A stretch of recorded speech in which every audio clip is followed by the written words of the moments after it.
அனைவருக்கும் வணக்கம். எளிய முறையில் ஆங்கிலம் கற்க அப்படின்ற தலைப்புக்கு கீழே நம்ம தொடர்ச்சியாக வீடியோ பார்த்து வந்துட்டு இருக்கோம். ஸோ அது எப்பயும் போல 5 பிரிவாக பிரிக்கப்பட்டிருக்கு. கடவுள் வாழ்த்து, திருப்புதல், பாடத்திட்டம், பயிற்சி கேள்விகள், பொதுவானவைகள் அப்படின்னு. கடவுள் வாழ்த்து. திருவாசகம், சிவபுராணம். நமசிவாய வாழ்க, நாதன் தாள் வாழ்க, இமைப்பொழுதும் என் நெஞ்சில் நீங்காதான் தாழ் வாழ்க. சுவாமி மாணிக்க வாசகர். இன்னைக்கு நம்ம என்ன பார்க்க போறோம் அப்படின்னா திருப்புதல் மட்டும் பார்க்க போறோம். சரிங்களா? அது மாடல் வேர்ப்ஸ். இந்த மாடல் வேர்ப்ஸில் ought to இந்த 4 இதையும் பார்க்கணும். ought to, used to, need, dare. முதல்ல ought to னா என்னன்னு பார்ப்போம். I, we, you, they, name, he, she, name எது வந்தாலும் சரி என்ன பண்ணணும், ought to மட்டும் போட்டு வெர்பு போடணும். ஸோ அப்படி போட்டிங்கன்னா ஐ ought to take, நான் எடுக்க வேண்டும் அப்படின்ற அர்த்தம் தான். ஓகேங்களா? we ought to take, நாங்கள் எடுக்க வேண்டும். you ought to take, நீங்கள் எடுக்க வேண்டும். should அப்படின்ற மீனிங் தான். they ought to take, அவர்கள் எடுக்க வேண்டும். trees ought to take, மரங்கள் எடுக்க வேண்டும். he ought to take, அவன் எடுக்க வேண்டும். she ought to take, அவள் எடுக்க வேண்டும். it ought to take, இது எடுக்க வேண்டும். ராஜா ought to take, ராஜா எடுக்க வேண்டும் அப்படின்னு பார்த்தோம். சரிங்களா? இது உதாரணத்துக்கு பாருங்க. children ought to be able to read by the age of 7. 7 வயதுக்கு குழந்தைகள் வாசிக்க முடியும். படிக்க முடியும்னா வாசிக்க முடியும். ரீட்னா வாசிக்கிறது. 7 வயதுக்குள்ளேயே குழந்தைகள் வாசிக்க முடியும். அந்த கேப்பபிலிட்டி இருக்கு அப்படின்னு அர்த்தம். farmers ought to earn more. விவசாயிகள் அதிகம் சம்பாதிக்கணும் அப்படின்னு சொல்றது. farmers ought to earn more. we ought to be leaving now. we ought to be leaving now. நாங்கள் இப்பொழுது வெளியேற வேண்டும். நாங்கள் இந்த இடத்த விட்டு கிளம்பணும் அப்படின்னு அர்த்தம். this is delicious. you ought to try some. இது சுவையாக உள்ளது. நீங்கள் சிலவற்றை இது முயற்சி செய்யலாம். you ought to try someனா நீ கொஞ்சம் எடுத்து சாப்பிட்டு பாரு அப்படின்னு சொல்கிறேன். this is delicious, ரொம்ப சுவையாக இருக்கு அப்படின்னு சொல்கிறேன். you ought to have come to the meeting. it was interesting. you ought to have come அப்படின்னா நீ வந்திருக்கணும் அப்படின்னு அர்த்தம். you ought to have come to the meeting. it was interesting அப்படின்னு அர்த்தம். ஓகேங்களா? you ought to have come. இது மாதிரி have போட்டு ஃபர்ஸ்ட் பார்ட்டிசிபிள் போட்டிருந்தாங்க அப்படின்னா அது நீ வந்திருக்கணும், அது ரொம்ப நல்லா இருந்துச்சு அப்படி சொல்கிறது. நீ வந்திருக்காம வராமல் போனது அப்படி சொல்கிறது. சரிங்களா? நீ வந்திருக்கணும், நல்லா இருந்துச்சு அப்படின்னு சொல்கிறது. we ought to do more exercise. நாம் அதிக உடற்பயிற்சி செய்ய வேண்டும். we ought to do more exercise. அதே மாதிரி if he started out at 9, he ought to be here by now. அவன் 9 மணிக்கு ஸ்டார்ட் பண்ணியிருந்தா அவன் இப்பொழுது இங்கே இருக்க வேண்டும் சொல்கிறது. if he started out at 9, he ought to be here by now அப்படின்னு சொல்கிறது. that ought to be enough food for the 4 of us. that ought to be enough food for the 4 of us. அது நம் 4 பேருக்கும் போதுமான உணவாக இருக்க வேண்டும் அப்படின்னு சொல்கிறது. that ought to be enough, அது போதுமானதாக இருக்க வேண்டும். enough foodனா போதுமான உணவாக இருக்க வேண்டும். for the 4 of us, அது நம்ம 4 பேருக்கும் அப்படின்னு அர்த்தம். oughtn't the water to have boiled by now. oughtn't negative போடுறாங்க. ought not அப்படின்றது oughtn't அப்படின்னு போட்டுருங்க. ought not the water to have boiled by now. இப்பொழுது தண்ணீர் கொதித்திருக்க வேண்டாமா, நேரம் தண்ணி கொதிச்சிருக்க வேணாமா அப்படி கேட்குறது. அப்படின்னு இன்னும் கொதிக்கலைன்னு அர்த்தம். தீய ஒழுங்கா எரிக்கலை, இந்த மாதிரி ஏதோ ஒரு அர்த்தம் இருக்கும். சரிங்களா?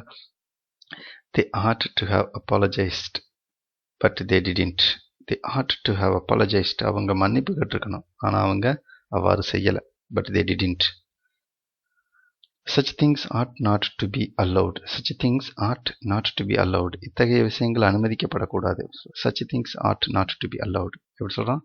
such things ought not to be allowed. இத்தகைய விஷயங்களை அனுமதிக்கப்படக்கூடாது. ஸோ அடுத்து used to பார்ப்போம். I used to swim. நான் நீந்துவதை வழக்கமாக கொண்டிருந்தேன். we used to swim. நாங்கள் நீந்துவதை வழக்கமாக கொண்டிருந்தோம். you used to swim. நீங்கள் நீந்துவதை வழக்கமாக கொண்டிருந்தீர்கள். they used to swim. அவர்கள் நீந்துவதை வழக்கமாக கொண்டிருந்தார்கள். அந்த மாதிரி வரிசையாக சொல்லி பார்க்க. ராஜா யூஸ்டு டு ஸ்விம், ராஜா நீந்துவதை வழக்கமாக கொண்டிருந்தார். ஒரு செயல் தொடர்ச்சியாக வச்சுருந்தீங்க, ஆனால் இப்போ அதை ஃபாலோ பண்ணலை, அதை தொடர்ச்சியாக பண்ணுறது. தொடர்ச்சியாக பண்ணிக்கிட்டு இருந்தீங்க, இப்போ பண்ணலை. அப்படி இருக்கும்போது நீங்கள் சொல்கிறது, நான் வந்து டெய்லி ஒரு நாளைக்கு 2 தடவை குளிப்பேன் அப்படின்னு சொல்கிறது.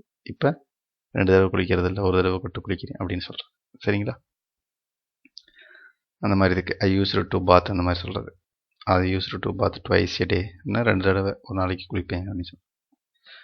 இதே மாதிரி I used to go to the temple அப்படின்னா நான் கோயிலுக்கு வழக்கமாக போகிறத வச்சுருந்தேன், அதை கோயிலுக்கு போகிறத வழக்கமாக வச்சுருந்தேன் சொல்கிறது. We used to go, you used to go, நீங்கள் செல்வதை வழக்கமாக கொண்டிருந்தாங்க. They used to go to the market, அவங்க மார்க்கெட்டுக்கு போகிறத வழக்கமாக வச்சுருந்தாங்க, இப்போ மார்க்கெட்டுக்கு போகிறதில்ல, எல்லாம் சூப்பர் மார்க்கெட்டை வாங்கிக்கிறாங்க அப்படின்னு சொல்கிறது. Trees used to go, he used to go. Okay, இந்த மாதிரி சொல்லி பார்க்குறது. அதே மாதிரி நெகட்டிவ் சொல்லணும்னா I didn't use to go. I didn't use to கோனா நான் செல்வதை வழக்கமாக கொண்டிருக்கவில்லை. We didn't use to go, you didn't use to go, they didn't use to go, இந்த மாதிரி சொல்கிறோம். சரிங்களா? I used not to go, இதுவும் நம்ம பயன்படுத்தலாம். I used not to go அப்படி சொல்கிறது. வி யூஸ்ட் நாட் டு கோ, நாங்கள் செல்வதை வழக்கமாக கொண்டிருக்கவில்லை, அதுவும் இதுவும் ஒரே மீனிங் தான். சரிங்களா? I didn't use to go, I used not to go. சரிங்களா? அடுத்ததாக பார்க்க போகிறது என்னது, நீட் அப்படின்றத பார்ப்போம்.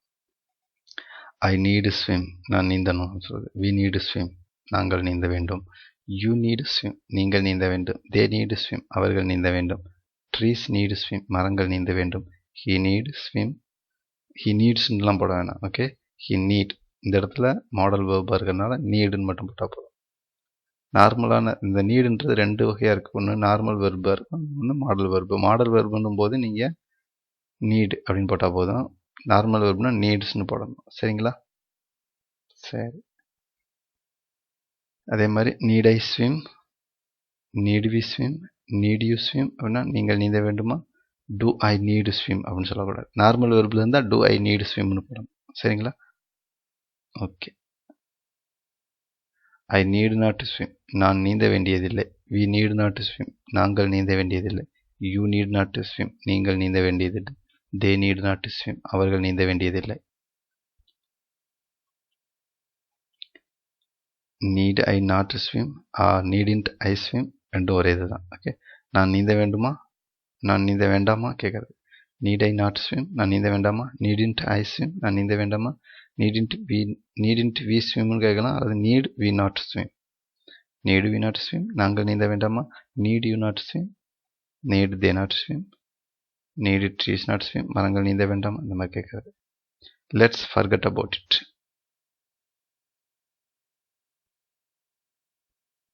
Let's forget about it. No one need know about it.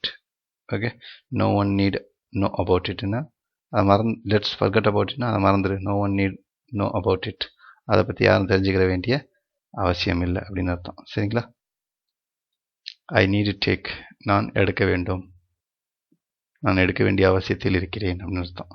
Okay, so லாஸ்ட்டாக என்ன பார்க்குறோம், டேர் அப்படின்றத பார்ப்போம். Dare as a model verb is used to express courageous to do something or to challenge. It's normally used in negative and interrogative sentence only. Mostly இது எதுக்கு use பண்ணுறாங்க, interrogative sentence use பண்ணுறாங்க. Courage ஒரு தைரியத்தை சொல்கிறதுக்கும், challenge சவாலானதை சொல்கிறதுக்கும் use பண்ணுறாங்க. I daren't think how many snakes there are. எத்தனை பாம்புகள் இருக்குமோ என்று நினைக்கவே பயமாக இருக்குது. I daren't think, எனக்கு நினைக்கவே பயமாக இருக்குது அப்படின்றது தான். I daren't thinkனா நினைக்கிறதுக்கே பயமாக இருக்குது. How many snakes there are, அங்கே எத்தனை ஸ்னேக் பாம்புகள் இருக்குமோன்னு எனக்கு நினைக்கவே பயமாக இருக்குது அப்படின்னு சொல்கிறது. அதே மாதிரி how dare he throw stone, how dare he throw stone, கல் எறியத்துக்கு அவனுக்கு எவ்வளோ தைரியம் அப்படின்னு கேட்குறது. அவனுக்கு எவ்வளோ தைரியம் கல் எறிகிறான் அப்படின்னு கேட்குறது. சொல்கிறோம்ல தமிழில், அந்த மாதிரி. ஐ டேர் ஸ்விம், எனக்கு நீந்த தைரியம் இருக்குது. ஐ டேர் ஸ்விம் சொல்கிறோம். We dare swim, we dare ஸ்விம்னா எங்களுக்கு நீந்த தைரியம் இருக்குது, நாங்கள் தைரியத்தோடு இருக்கோம், எங்களால் நீந்த முடியும் அப்படின்னு சொல்கிற அர்த்தம். யூ டேர் ஸ்விம், உங்களுக்கு நீந்த தைரியம் இருக்குது. தே டேர் ஸ்விம், அவங்களும் தைரியமாக இருக்காங்க, நீந்துவாங்க அப்படின்னு சொல்கிறது. சரிங்களா? அதே மாதிரி ஐ டேரின்ட் ஸ்விம், எனக்கு நீந்ததுக்கு தைரியமே இல்லை. ஐ டேரின்ட் ஸ்விம், வி டேரின்ட் ஸ்விம், எங்களுக்கு நீந்ததுக்கெலாம் தைரியம் இல்லை அப்படின்னு சொல்கிறது. சரிங்களா? டேரின்ட் ஐ ஸ்விம், எனக்கு நீந்த தைரியம் இல்லையா? டேரின்ட் ஐ ஸ்விம், எனக்கு நீந்த தைரியம் இல்லையா? டேரின்ட் வி ஸ்விம், எங்களுக்கு நீந்த தைரியம் இல்லையா? டேரின்ட் யூ ஸ்விம், உங்களுக்கு நீந்த தைரியம் இல்லையா? டேரின்ட் தே ஸ்விம், அவர்களுக்கு நீந்த தைரியம் இல்லையா? அந்த மாதிரி நீங்கள் சொல்லி பார்த்துக்கிறீங்க.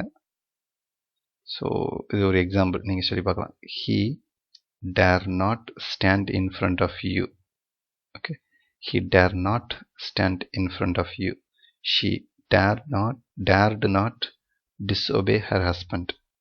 Amit dared not kill the snake. Dare she so in front of me? அவருக்கு எவ்வளோ தைரியம் முன்னாடி சொல்கிறதுக்கு அப்படி சொல்கிறது. சரிங்களா? How dare I speak like this? இந்த மாதிரி பேச எனக்கு எவ்வளோ தைரியம் இப்போதான் கேட்குறேன். அவனுக்கு எவ்வளோ தைரியம் இந்த மாதிரி பேசுறதுக்கு? How dare he speak like this? அப்படி கேட்குறேன். சரிங்களா?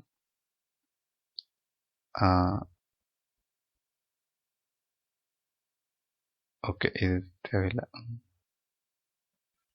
சரி, இந்த பதிவு உங்களுக்கு பயனுள்ளதாக இருக்கும்னு நினைக்கிறோம். மீண்டும் அடுத்ததை சந்திக்கும் வரை உங்களிடமிருந்து விடைபெற்றுக் கொள்கிறோம். நன்றி, வணக்கம்.